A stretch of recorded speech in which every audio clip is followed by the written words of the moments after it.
அலங்கரிக்க வருகிறார். பொள்ளாச்சியிலிருந்து ராஜவேணி அம்மா அவர்களை வருக வருக என வரவேற்கிறோம்.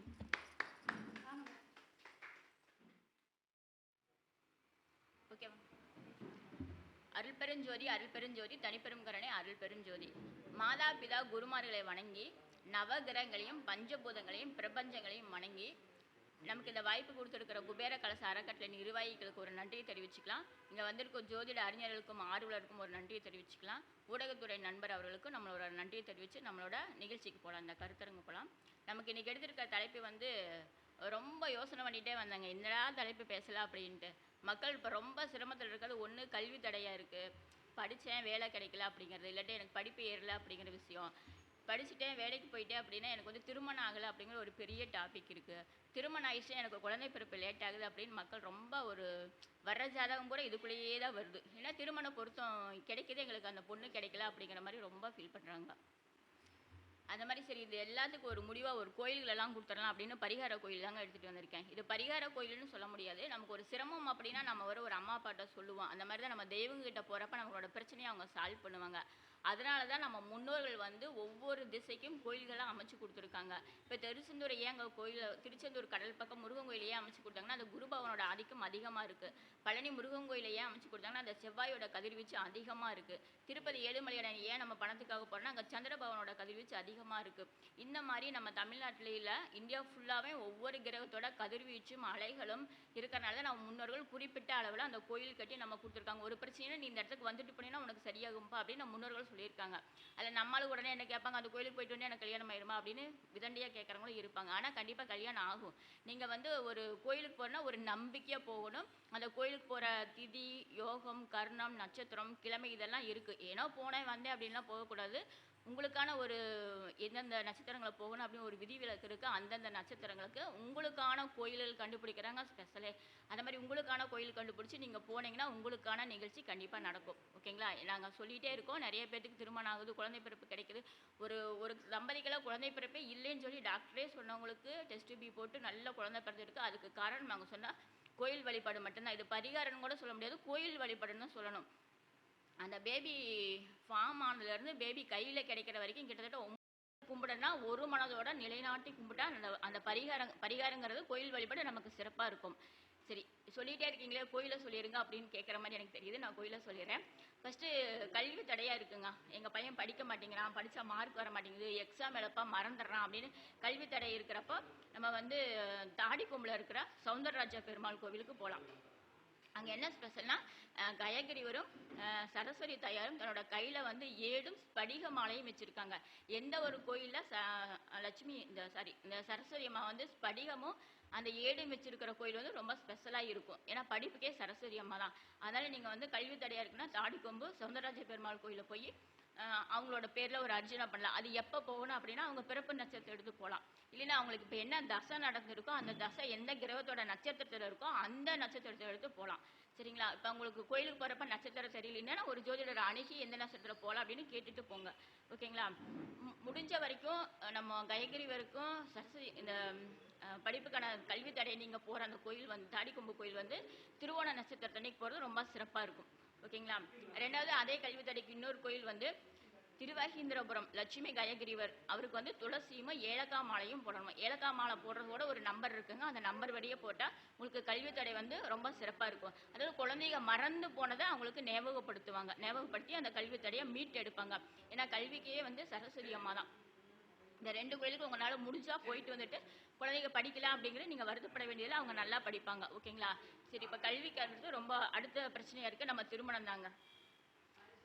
திருமணத்துக்கு நிறைய கோயில் இருக்குது. திருமணஞ்சேரி இருக்குது, திருப்பதஞ்சலி இருக்குது, திருவிடந்தையூர் இருக்குது, திருவிழிமலை இருக்குது, திருவேடகம் இருக்குது. எங்கே வேணாலும் போகலாம். ஆனால் ஒவ்வொரு லக்னக்காரங்களுக்கும் ஒவ்வொரு நட்சத்திரக்காரங்களுக்கும் ஒவ்வொரு கோயில் சால சிறந்ததாக இருக்கும். அப்போ நீங்கள் ஒரு ஜோதிடர்கிட்ட கேட்டு என்னோட நட்சத்திரத்துக்கு ஏன் எனக்கு மட்டும் திருமணம் ஆகலை, எனக்கு என்ன தசாபுத்தி போகுது, எனக்கு 7ஆம் பாவம் எப்படி இருக்குது, என்னோட கலசரங்கிற செவ்வாய் சுக்கிரன் யார், ஆனால் பெண்ணாக இருந்தால் செவ்வாயும் ஆணாக இருந்தால் சுக்கிரன், என்னோட கலசர தோஷம் எந்த அளவுக்கு இருக்குது, எனக்கு என்ன பிரச்சனை அப்படின்னு கேட்டு தெரிஞ்சுக்கிட்டு அதுக்கு தகுந்த மாதிரி நீங்கள் கோயில் போகிறப்ப ரொம்ப சிறப்பாக இருக்கும். ஓகேங்களா? இப்போ எனக்கு ரொம்ப நாளாக திருமண தடை இருந்துகிட்டே இருக்குங்க. நான் எல்லா ஜோதிடரையும் பார்த்துட்டேன், எல்லா கோயிலுக்கு போயிட்டேன், எனக்கு ஒன்றுமே பண்ண முடியல அப்படின்னா அவங்க திருவிடந்தை அந்த கோயிலுக்கு போய் அங்கே இருக்கிற நித்திய கல்யாண பெருமாள் கோயிலில் வந்து ஒரு மாலை கொடுப்பாங்க. அந்த மாலை வந்து நீங்கள் வாங்கி போட்டு பெருமாளை வழிபட்டுட்டு வந்தால் உங்களுக்கு சீக்கிரம் திருமணம் ஆகும். ஓகேங்களா? இல்லை திருமணத்தில் நிறைய தோஷமெல்லாம் நம்ம சொல்லுவோம் இல்லையா? திருமண தாமதாக ஜாதகத்தில் சனி சுக்கிரன் சேர்க்கையெல்லாம் இருக்குது அப்படின்னு சொல்லுவோம் இல்லையா? சனி சுக்கிரன் சேர்க்கையெல்லாம் இருக்கிறவங்களுக்கு வந்து ஸ்ரீரங்கத்தில் இருக்கிற சைன குளத்தில், ஸ்ரீரங்கம் சைன குளத்தில் உள்ள மகாவிஷ்ணு வந்து ஒரு துளசி மாலை போட்டு வணங்கிட்டு வர்றப்போ உங்களுக்கு சீக்கிரம் திருமணம் கூடி வரும். ஓகேங்களா? ரொம்ப தூரமாக இருக்குது பக்கமாக சொல்லுங்க அப்படின்னா நீங்கள் தாடிக்கொம்பை எடுத்துக்கலாம். தாடிக்கொம்புலையுமே சரஸ்வதி கயகிரிவர் இருக்காங்க. கல்வி தடையை நீக்கும். அங்கே வந்து திருமணத்துக்கு சௌந்தரராஜ பெருமாள் இருக்கிறனால திருமண தடையும் நீங்கும். திருமணம் ஆகாத ஆண்கள் பெண்கள் யாராக இருந்தாலும் சௌந்தரராஜன் கோவில் மண்டபத்தில் உள்ள ரதிக்கும், பெண்களாக இருந்தால் மன்மதனுக்கும் 5 வியாழக்கிழமை தொடர்ந்து அர்ச்சனை செய்து வழிபட்டால் விரைவில் திருமணம் நடக்கும். ஓகேங்களா? திருமணத்துக்கு நிறைய காரணம் சொல்லாங்க. 7 குரு இருக்கு திருமண தடை, 7 சூரியன் இருக்கு திருமண தடை, 7 சனிபவன் இருக்கார் அந்த மாதிரி திருமண தடை. இந்த மாதிரி எந்த திருமண தடை, அதாவது கடசர தோஷம் எதுவாக இருந்தாலும் திருவேதிக்குடி போகலாம். எத்தனை தோஷம் இருந்தாலும் வரன் அமையல அப்படின்னு கலங்குவோருக்கெல்லாம் திருவேதிக்குடிக்கு போய் அங்கே வந்து சிவன் கோயில் தான் மங்கையர்க்கரசியும் ஸ்ரீ வேதபுரீஸ்வரர் அவங்களையும் வணங்கி அந்த மாங்கல்ய தோஷம் நீங்கணும் அப்படின்னு ஒரு அர்ச்சனை பண்ணிட்டு வர்றப்ப அது குறிப்பிட்ட நட்சத்திரம் திதி கரணம் இதெல்லாம் எடுத்துப்போங்க. உங்களோட திதி கரணம் நட்சத்திரத்தை எடுத்துப்போங்க. சரி இல்லைன்னா கூப்பிட்டு கேளுங்க, கேட்டுட்டு பண்ணுங்க. ஏதோ ஒரு நட்சத்திரத்தில் போனால் வேல்யூஷன் இருக்காது. ஏன்னா இங்கிருந்து நீங்கள் அவ்வளோ தூரம் போகிறீங்க, அந்த குறிப்பிட்ட நட்சத்திரத்தில் போகிறப்ப தான் அதோட வேல்யூஷன் இருக்குது. திருவேதிக்குடியில் இருக்கிற ஸ்ரீ மங்கையர்க்கரசியும் ஸ்ரீ வேதபுரீஸ்வரன் வழிபட்டு எனக்கு வந்து மாங்கல்ய தோஷம் நீக்கி எனக்கு நல்ல முறையாக ஒரு திருமணத்தை பண்ணி கொடுங்க அப்படின்னு நீங்கள் சொல்லுங்கள். நல்லா கும்பிட்டுக்கோங்க. இது இந்த ஊருக்கு போகிற வழி கூட தஞ்சை மாவட்டத்திலேருந்து திருவாரூர் செல்லும் வழியில் திருக்கண்டியூரில் இருக்காங்க. ஓகேங்களா? ரெண்டாவது எனக்கு ரெண்டு தார தோஷம் இருக்குன்னு ஜாதகம் சொல்கிறாங்க. அதாவது 2 தார திருமணம் இருக்குன்னு ஜோதிடர் சொல்கிறாருங்க. இதுக்கு என்ன பண்ணுறது, எனக்கு 2 தாரம் அப்படிங்கிறப்ப பயமாக இருக்குது அப்படின்னு சிலர் வந்து யோசனை பண்ணுவாங்க, தவிப்பாங்க. அதுக்கு என்ன பண்ணுறேன்னு தெரியாமல் யோசனை பண்ணிகிட்டு இருப்பாங்க. அவங்களுக்கு வந்து ஜாதகப்படி 2 தார தோஷம் இருக்குது அப்படின்னா திருவேள்விக்குடி அப்படின்னு ஒரு ஊர் இருக்குங்க. திருவேள்விக்குடிக்கு என்ன ஸ்பெஷல்னா, நம்ம சிவபெருமானும் பார்வதி அம்மாவும் திருமண பண்ணணும் வந்து திருமணஞ்சேரியில் பண்ணாங்க. திருமணச்சேரியில் வந்து ரிசப்ஷன் மாதிரி வச்சாங்க. அவங்களுக்கு திருமணம் நடந்தது வந்து திருவேள்விக்குடி. நம்ம சிவபெருமானும் பார்வதியம்மாள் அப்பயே திருமணம் ஒரு இடத்துல பண்ணிட்டு ரிசப்ஷன் மாதிரி எல்லாத்தையும் கூப்பிட்டு விருந்து வைக்கிற ஒரு இடத்துல பண்ணியிருக்காங்க. அப்போ திருமணம் ஒரு டேட்டும் ரிசப்ஷன் ஒரு டேட்டும் நம்ம இப்போ வைக்கிற புதுசுலாம் ஆதி காலத்தில் ஐயன் அம்மானே பண்ணிட்டு போயிருக்காங்க. அவங்களுக்கு திருமணம் நடந்தது வந்து திருவேள்விக்குடி அப்படிங்கிற ஒரு ஊரில். அப்புறம் எல்லாத்தையும் கூப்பிட்டு விருந்து வச்சது மட்டும் தான் திருப்பதஞ்சலி. அதனால திருப்பதஞ்சலிக்கு வந்து திருமணம் ஆகாதுக்கு, ஏன்னா அம்மையப்பனே அங்கே இருந்தனால அங்கே போனால் திருமணம் ஆகும்னு சொல்கிறாங்க. ஆனால் திருவேள்விக்குடி வந்து அதை விட கொஞ்சம் ஸ்பெஷல். ஏன்னா அம்மையப்பனுக்கு திருமணம் ஆனதே திருவேள்விக்குடி தான். அந்த திருவேள்விக்குடியில் போய் ஒரு யாகம் நடத்துவாங்க. பௌர்ணமி அன்னைக்கு திருமண தோஷம் போறதுக்கு ஒரு யாகம் நடத்துவாங்க. அந்த யாகத்தில் நீங்கள் கலந்துக்கிட்டீங்கன்னா ஒரு 48 நாள் உங்களோட திருமண தோஷம் நிவர்த்தியாகி உங்களுக்கு திருமண வாய்ப்பு கிடைக்கும். அது பரிபூரணமாக ஒரு மனதோட ரொம்ப ஒரு பயபக்தியோட அம்மாவை கும்பிட்டீங்கன்னா தான். ஏன்னா அழுத பிள்ளைக்கு தான் பாலு நம்ம ஆதி காலத்திலேயே சொல்லியிருக்காங்க. அந்த மாதிரி பயபக்தியாக கும்பிட்டீங்கன்னா கண்டிப்பாக திருவேள்விக்குடியில் இருக்கிற சிவபெருமானும் அம்மாவும் உங்களோட திருமணத்துக்கு அடுத்த கட்டத்துக்கு கொண்டுட்டு போவாங்க. நல்ல வாழ்க்கை துணையை அமைச்சு கொடுப்பாங்க. ஓகேங்களா? இந்த கோயில் வழிபாடு அப்படிங்கிற ஒரு பெரிய மலையாட்டம் இருந்தாலும் இந்த இறைவன் எதுக்கு நமக்கு ஒரு சாந்தம் கொடுக்குறாருன்னா, என் மேலே எவன் ஒரு பக்தியா இருக்கிறான்னா அவனுக்கு வந்து கொஞ்சம் இறங்கி வந்து சரி இவனோட பக்தன்டா, இவனுக்காக ஒரு ஹெல்ப் பண்ணலாம் அப்படின்னு இறங்கி வருவார். போகிற போக்கில் ஒரு சல்யூட் அடிச்சுட்டு போனாவில அவங்க நம்மளை திரும்பி பார்க்க மாட்டாங்க. ஓகேவா? இதனால் அவங்க கடவுள் அப்படிங்கிற ஒரு பெரிய அந்தஸ்தில் இருக்காங்க. நம்ம தான் இறங்கி போய் கும்பிடணும். கும்பிட்றப்ப உங்களுக்கு அந்த திருமணம் இது நடக்கும். ஓகேங்களா? இந்தப்ப எனக்கு ஒரு சின்ன கதை கூட ஒரு ஞாபகத்துக்கு வருது. ஒரு ஆள் போய் ஒரு ஜோதிடர்கிட்ட கேட்டிருக்காரு, எனக்கு ரொம்ப சிரமமாக இருக்குது, என்னால் ஒன்றுமே முடியல, எனக்கு ஏதாவது ஒரு உதவி செய்யுங்க அப்படின்னு ஒரு ஜோதிடர்கிட்ட கேட்டிருக்காங்க. ஜோதிடர் இருந்துட்டு அவரோட கட்டத்தெல்லாம் பார்த்துட்டு, நீ வந்து இன்னைக்கு போயிட்டு நாளைக்கு வாப்பா அப்படின்னு சொல்லியிருக்காரு. இவருக்கு ஒன்றுமே புரியல. ஏங்க என்னை மட்டும் எல்லாத்தையும் பார்த்துட்டு இருக்கீங்க, என்னை மட்டும் போக சொல்கிறீங்க, எனக்கு ஏதாவது ஒரு காரணம் சொல்லுங்க அப்படிங்கிறாரு. ஜோதிடர்கிட்ட இல்லைப்பா நீ இன்னைக்கு போயிட்டு நாளைக்கு வா, நாளைக்கு ஒரு 8 மணிக்கு வா, உனக்கு கண்டிப்பாக பார்த்துறேன் அப்படின்னு சொல்லியிருக்காரு. சரி இவருக்கு எதாவது இன்னைக்கு பார்க்கறதுக்கு ஒரு விருப்பம் இல்லை போல இருக்குது, நம்ம தலையெழுத்து நம்ம ஏற்கனவே கஷ்டப்பட்டுட்டு இருக்கோம் அப்படின்னு சொல்லி இவர் ஒரு பால் அடைஞ்ச மண்டபத்தில் போய் படுத்திருக்காரு. அன்னைக்கு நைட் ஏதோ மனசு இதாகி படுத்திருக்காரு. படுத்துட்டு இருக்கிறப்ப அப்படியே ஒரு மாதிரி கனவு வந்துட்டு இருக்கு. அவர் அந்த மண்டபம் வந்து ஒரு பாலடைஞ்ச கோவில், பாலடைஞ்ச மண்டபம். உடனே இந்த மண்டபத்தை வந்து நம்ம எடுத்து கட்டி அதுக்கு ஒரு கும்பாபிஷேகம் பண்ணால் எப்படி இருக்குன்னா, அவர் கனவுலையே அந்த கோயில் எப்படியெல்லாம் கட்டலாம், எங்கெங்கேயா வழிவிடலாம், ஏன் இப்படி சிறந்து எடுத்திருக்கு, அது எப்படியெல்லாம் பிரம்மாண்டமாக பண்ணலான்னு அந்த நைட்டு கனவுலையே அந்த பிரம்மாண்டமெல்லாம் பண்ணி அந்த அம்மனுக்கு உருவு கொடுத்து அவர் கும்பாபிஷேகமும் பண்ணிட்டார். கனவுல பண்ணிட்டு எந்திரிச்சு வந்துட்டார். சரி தூங்கிட்டு இருந்தாரு. எந்திரிச்சு காலையில் வந்துட்டாரு. வந்த உடனே அந்த பில்டிங் வந்து ஃபுல்லாக இடிஞ்சு விழுந்துருச்சு. அந்த பாலடைஞ்ச மண்டபம் இடிஞ்சு விழுந்துருச்சு. அச்சோ, கொஞ்ச நேரம் அங்கே இருந்திருந்தா நான் வந்து இறப்பை நோக்கி போயிருப்பேனே, ஏதோ ஒரு கடவுள் என்னை காப்பாற்றிட்டாரு அப்படின்னு சொல்லிட்டு இவர் வந்துட்டு சரி நம்ம விதிப்படி நடந்துட்டு போச்சு அப்படின்னு இவர் காலையில் 8 மணிக்கு மீண்டும் அந்த ஜோசியரை போய் சந்திக்கிறாரு. அந்த ஜோசியரை பார்த்துட்டு பயங்கர அந்த ஜோசியருக்கு வியப்போ. ஏன்னா அந்த கட்டத்தில் இருந்திருக்கு இவர் வந்து இன்னைக்கு நைட்டோட இறந்துடுவாருன்னு ஜோசியருக்கு தெரியும். இந்த ஜோசியர் இவர் பார்த்துட்டு என்னடா நேற்று நைட்டே இறக்குறவன் இன்னைக்கு உயிரோட வர்றானே அப்படின்னு இவருக்கு வந்து ஒரு பெரிய பிரம்மாண்டமா ஒரு இதாக இருந்துச்சு. இவர் கட்டத்தை வாங்கி பார்க்கல, ஏன்னா தசை என்ன நடந்துச்சுன்னு இவருக்கு தெரியும். அப்போ இவர்கிட்ட கேட்குறாரு, நேற்று நைட் என்னப்பா நடந்துச்சு அப்படின்னு கேட்குறாரு. சாமி ஒன்றும் நடக்கல, நான் உங்ககிட்ட வந்தேன், நீங்களே என்னோட விருப்பத்தை எடுக்காம என் ஜாதகத்தை பார்க்க மாட்டேன்னு சொல்லிட்டீங்க. நான் ரொம்ப விரக்தியாகி கால் போன போக்கில் போன ஒரு பாலடைஞ்ச கோயில் மண்டபத்தில் நான் படுத்துட்டேன் அப்படின்னு சொன்னார். படுத்து என்ன நடந்துச்சுன்னு கேட்டார். படுத்து இந்த மாதிரி நம்மளே கோயில் கட்டி கும்பாபிஷேகம் பண்ணால் எப்படி இருக்குன்னு நினச்சி பார்த்தேன். ஏன்னா அதை என்னால் முடியாது, இருந்தாலும் நினச்சி பார்த்து நான் சாமி மட்டும் படுத்துட்டேங்க. காலையில் எழுந்திரிச்சு வந்தோடனே அந்த மண்டபம் வேற விழுந்துருச்சு அப்படின்னு சொன்னார். அப்போ தான் அவருக்கு தெரிஞ்சது, ஒருத்தன் கனவுல அந்த கோயில் பாலடைஞ்ச மண்டபத்தை ஒரு புதுப்பிச்சு ஒரு கும்பாபிஷேகம் செய்யலாம் நினைச்சதுக்கே இறைவன் உயிர் தப்பிச்சு மறுபிறவி கொடுத்துருக்காரு. எவ்வளோ ஒரு பெரிய காரியம் பாருங்க. அவ்வளோ சின்ன கதை தான், ஆனால் எவ்வளோ சூட்சமாக தெரியுது பார்த்தீங்களா. கனவுல தெய்வத்தை நினைச்சதுக்கே தெய்வம் அவ்வளோ பெரிய மறுபிறவியே கொடுத்துச்சுன்னா நம்ம போய் உட்காந்து காலார மனசார ஒரு வருத்தத்தை தெரிவித்து அழுது எனக்கு நல்ல ஒரு மாங்கல்யத்தை கொடுங்க, நீண்ட ஆயுள் கொடுங்க, நீண்ட ஆரோக்கியத்தை கொடுங்க, நீண்ட ஐஸ்வர்யத்தை கொடுங்க, கல்வி தடை இல்லாமல் நல்ல கல்வியை கொடுங்க, வேலை வாய்ப்பு கொடுங்கன்னு கேட்டால் கண்டிப்பாக கொடுப்பாங்க. நம்ம இயேசு கிறிஸ்டின் கூட ஒன்று சொல்லுவாங்க, தட்டினால் திறக்கப்படும், கேட்டால் கொடுக்கப்படும் அப்படின்னு. கேட்டால் தான் கொடுப்பாங்க, நம்ம கேட்காம வந்துட்டோம்னா அது நமக்கு கிடைக்காது. அந்த மாதிரி உங்களுக்கு என்னென்ன பிரச்சனை இருக்கோ அந்தந்த கோயிலுக்கு போய் அந்தந்த மாதிரி பண்ணுங்க. ஓகேங்களா? நான் அந்த கதையை முடிச்சுட்டு அடுத்து சொல்லிடுறேன். இதில் பெண்களுக்கு வந்து ரொம்ப முக்கியமான ஒரு பிரச்சனை இருக்குங்க. 8ஆம் இடத்துல பாபகிரகம் இருக்காங்க, எனக்கு மாங்கல்ய தோசை இருக்குது, எங்கள் வீட்டுக்காருக்கு ஏதாவது ஆயிருமா, எனக்கு திருமணம் ஆகி இளம் விதவி ஆயிரும்னா அப்படிங்கிற மாதிரி ஒரு பயம் இருக்கும். ஏன்னா ஜோதிடத்தில் சொல்லியிருப்பாங்க 8ஆம் வீட்டில் இப்படி இருக்கப்பா உங்களுக்கு மாங்கல்ய தோசை அப்படிங்கிறது. அந்த மாங்கல்ய தோசை நம்ம ஆக்சுவலாக யூஸ் பண்ணவே கூடாது, அது ஒரு பெரிய வார்த்தை. இருந்தாலும் அந்த மாதிரி நம்ம விதி விலக்குகள் கொண்டு வந்திருக்காங்க. 8ல் ஒரு கிரகம் இருந்தால் இப்படி பண்ண அப்படின்னு. ஓகேங்களா? அந்த மாதிரி இருக்கிறவங்க வந்து மங்களாம்பிகை அம்மனுக்கு வந்து குங்கும அர்ச்சனை வாங்கி கொடுத்து அந்த குங்குமத்தை மீண்டும் அவங்க மாங்கல்யத்தில் வச்சுக்கிற சிறப்பு.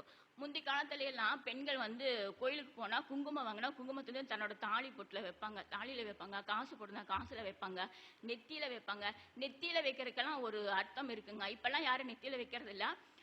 சில பெண்களுக்கு இந்த மாதிரி தாரதோஷம் இருக்கு, மணவன் வந்து ஒரு அற்ப ஆயுள், இல்லை மணவனுக்கு ஒரு கண்டம் அப்படிங்கிற ஒரு சூழ்நிலைக்காக தான் அதை தாண்டி பிறகு தான் நம்ம அந்த பொட்டு வைப்பாங்க. அது இந்த மோதிர வரல எடுத்து இந்த நெத்தி பொட்டு வைப்பாங்க. அதெல்லாம் ஆதிகளில் பழக்கி இருக்காங்க. ஆனால் இப்போலாம் அதை நம்ம நாகரிகம் கருதி தவிர்த்துட்டு வரோம். ஆனால் முடிஞ்ச வரைக்கும் பெண்கள் தவிர்க்காதீங்க. அது வந்து ரொம்ப ஒரு நல்ல சுமங்கலி யோகத்தை கொடுக்கறது. ஓகேங்களா? எந்த கோயிலுக்கு போனாலும் குங்குமத்தை கீழே போடாதீங்க, பொட்டில் வைங்க, தாலி பொட்டிலும் வைக்கலாம். இந்த மாதிரி நீங்கள் அதாவது 8ஆம் வீட்டில் பாவகிரகம் அப்படின்னா திருமங்கலக்குடியில் இருக்கிற மங்களேஸ்வரி மங்களநாயகி அம்மா பேர், அவங்ககிட்ட குங்குமார்ச்சனை பண்ணி அந்த குங்குமத்தை நீங்கள் வீட்டில் வச்சு நீங்கள் வணங்கலாம். இல்லை ரெகுலராக நீங்கள் அதை பொட்டி வச்சுட்டு வர்றப்ப அந்த தோஷம் வந்து உங்களுக்கு தீரும். ஓகேங்களா? ரெண்டாவது வந்து எங்களுக்கு கல்யாணம் ஆயிடுச்சுங்க, குழந்தை பிறப்பு ரொம்ப லேட் ஆகுது அப்படின்னு ஒரு சிலருக்கு இருப்பாங்க. கருத்தரிக்கவே இல்லை அப்படின்ட்டு இருப்பாங்க. ஒரு காலத்துல எல்லாம் நிறைய குழந்தைங்க பெற்றுக்கிட்டாங்க, அப்புறம் 2 போதும் அப்படின்னு நிப்பாட்டினாங்க, அப்புறம் 1 போதும் நிப்பாட்டினாங்க. இப்போ 1க்கே வழி இல்லாமல் இருக்கு. நினச்சி பார்த்தா ஒரு 50 வருஷத்துக்கு முன்னாடி அத்தனை குழந்தைங்க இருந்த வீட்டில் இப்போ குழந்தை இருக்குமா, குழந்தை கிடைக்குமான்னு ஏங்குற மாதிரி சூழ்நிலை வந்துருச்சு. அது நம்மளோட சமுதாய சீரியலும் கூட. நம்ம சாப்பிட்ற விதைகள் எல்லாமே எதுவுமே விதைகள் இல்லை. தக்காளி ஆகட்டும், பச்சை மிளகாய் ஆகட்டும், நம்ம செய்கிற காய்கறி ஆகட்டும், எதுவுமே தற்காலி விதைகள் இல்லை. விதைகள் இல்லாமல் பொருட்கள் சாப்பிட்டா அது வந்து ஒரு ஆணைகளுக்கு சிறப்பாக இருக்காது. அதனாலேயே குழந்தை பிறப்பு கிடைக்காம போகுது. தாமதமெல்லாம் கிடையாது, கிடைக்காம போகுது. ஓகேங்களா? அந்த மாதிரி கிடைக்காம போகிறவங்களுக்கு, இல்லை எங்களுக்கு கரு தங்க மாட்டேது அப்படிங்கிறவங்களுக்கு நம்ம வந்து திருக்கருவாவூரில் போய் கற்பக அம்பிகை இருக்காங்க, கற்பரட்ச அம்பிகை இருக்காங்க, அவங்கள வழிபடுறப்போ நமக்கு வந்து அந்த கரு தங்கும். கரு கிடைக்கலன்னா கரு கொடுக்க வழிபடுவாங்க. ஒரு 48 நாள் அவங்களுக்கு ஒரு நெய் தீபம் போட்டு ஏதாவது ஒரு வழிபடலாம். நீங்கள் ஏதாவது சந்தேகமான என்னோட ஃபோன் நம்பர் கூப்பிடுங்க, நான் இன்னும் டீட்டெயிலாக சொல்கிறேன். ஏன்னா நிறையா கோயில் இருக்குது, நிறைய சொன்னால் நிறைய நேரம் போயிடும். ஓகேங்களா? இதே மாதிரி சிவபிரசுக்கான ஒரு கோயில் இருக்குது. இப்போ நம்ம திருநெல்வேலி சங்கரன் கோயிலிட்டு இருக்கிற குழந்தை பேருக்கான ஒரு சிறப்பான பரிகார ஸ்தலம் இருக்குது. கோமதி அம்மாளுக்கு பால் குடம் எடுக்கணும். ஒரு 27 முறை வலை வந்து அவங்கள கும்பிட்றப்ப குழந்தை பிறப்பு சிறப்பாக கிடைக்கும். இந்த மாதிரி ஒரு சுகப்பிரசவம் ஆகணும் அப்படின்னா அதுக்கு ஒரு திதி இருக்குங்க. அந்த மந்திரத்தை மட்டும் சொல்லிட்டே அந்த குழந்தை உருவானதுலேருந்து அந்த மந்திரங்களை மட்டும் சொல்லிட்டே வந்தால் சுகப்பிரசவம் ஆகும். கரு நிற்க மாட்டேது அப்படின்னா அந்த கோயிலுக்கு போயினா அந்த கரு நல்லா ஸ்ட்ராங்காக நிற்கும். இந்த மாதிரி குழந்தை வேணும் அப்படிங்கிற நம்ம பிரார்த்தனை பண்ண பண்ண அந்த மாதிரி வரும். ஏன்னா உங்களுக்கு பிரகலாதன் கதை எல்லாத்துக்குமே தெரியும். கருவில் வந்து நம்ம நாரதர் முனிவர் ஸ்ரீ நாராயணன் அம்மான்னு சொல்லங்காட்டிக்கு அதை அப்படியே ஒரு உருவேற்றி வந்தார். அந்த மாதிரி கருவில் இருக்கிற குழந்தைகளுக்கு நம்ம என்ன சொல்கிறோமோ அதை அப்படியே பின் வந்து அவங்க செய்வாங்க. இந்த மாதிரி இந்த கோயில்கள் நிறைய இருக்குது. ஒரு சில கோயில்கள் தான் சொல்லியிருக்கேன். ரெண்டாவது வைத்தீஸ்வரன் கோயில் இருக்குது, பழனி இருக்குது, சென்னை திருவான்மையூர் இருக்குது, தாடிக்கொம்பு இருக்குது, அப்புறம் சித்தப்பிரமை பிடிச்சவங்களுக்கு சிறுநீரக பிரச்சனை, இன்னும் நோய்க்கான கோயில்கள்லாம் நிறையா இருக்குது. நான் ரொம்ப குறிப்பிட்ட மாதிரி கல்வி தடை ப்ளஸ் வந்து திருமணத்துக்கு ப்ளஸ் வந்து குழந்தைக்கு மட்டும் சொல்லியிருக்கேன். இன்னொரு வாய்ப்பு கிடைக்கிறப்ப இன்னும் நிறைய பரிகார ஸ்தலங்களை சொல்கிறேன். ஓகேங்களா? இதில் என்னென்னா உங்களோட ஜோதிடவோ இல்லாட்டி என்னோட நம்பரவோ கூப்பிட்டுட்டு எனக்கு இந்த பிரச்சனை இருக்குது, எனக்கு இந்த தசை நடக்குது. நான் சொன்னது எல்லாமே பொது கோயில் தான், இது எல்லாருமே போகக்கூடிய கோயில் தான். ஆனால் இதே மாதிரி கோயில்கள் நிறைய கோயில்கள் இருக்குது. இந்த தாடிக்கொம்பு மாதிரியே கல்வி தடிக்கு நிறைய கோயில்கள் இருக்குது. நிறைய சின்ன சின்ன பரிகாரங்கள் உங்கள் வீட்டிலே செய்கிற கை பரிகாரங்களாக இருக்குது. அப்போ நீங்கள் ஃபோன் பண்ணி எனக்கு இப்படி இருக்குது அப்படின்னு நீங்கள் கேட்டு தெரிஞ்சுக்கிட்டிங்கன்னா நாங்கள் என்ன செய்யணும், உங்கள் ஜாதகத்தை பார்த்துட்டு உங்களுக்கு தசா என்ன நடக்குது, புத்தி என்ன நடக்குது, தசாநாதன் எந்த நட்சத்திரத்தில் போய் தசை நடத்துகிறார் அதுதாங்க ரொம்ப முக்கியம். ஒரு கிரகம் எந்த நட்சத்திரம் நின்று தசை நடத்துது அதோட ஸ்பெசிஃபிக் ரொம்ப பார்க்குறப்ப அதோட கோயில் என்ன. இப்போ உதாரணத்துக்குங்க ஒரு ராகு தசை நடக்குது, ராகு தசை மட்டும் நம்ம பார்க்கக்கூடாது, ராகு எந்த நட்சத்திரத்தில் நின்று தசை நடத்துதுன்னு பார்க்கணும். இப்போ ராகு வந்து சந்திரனோட நட்சத்திரத்தில் நின்று தசை நடத்துனா அந்த சந்திரன் அந்த ஜாதகருக்கு அவயோகியாக இருக்கலாம், இல்லை யோகியாக இருக்கலாம், இல்லை கர்ணநாதனாக இருக்கலாம். இது என்னன்னு பார்த்துட்டு அதுக்கு தகுந்த மாதிரி கோயில் கொடுக்குறப்ப உங்களோட பலன் வந்து 100% சரியாக நடக்குதுங்க. ஓகேங்களா? ஏதாவது டவுட்டாக இருந்தால் என்னை கான்டாக்ட் பண்ணலாம். நாங்கள் கேபியில் நான் கேபி ப்ளஸ் ராஜநிலைய ஜோதிடர் ரெண்டுமே பார்ப்போங்க. ஏதாவது சந்தேகம் பண்ணால் கேளுங்க. என்னோட நம்பர் வந்து 95 85 68 92 77. நிறைய நண்பர்கள் இருக்கிறனால என்னோட பேச்சு நான் முடிச்சுக்கிறேன். எனக்கு வாய்ப்பு கொடுத்த குபேர கலச அறக்கட்டளை நிர்வாகிகள் அனைவருக்கும் ஒரு மலர நன்றி தெரிவித்துக் கொள்கிறேன்.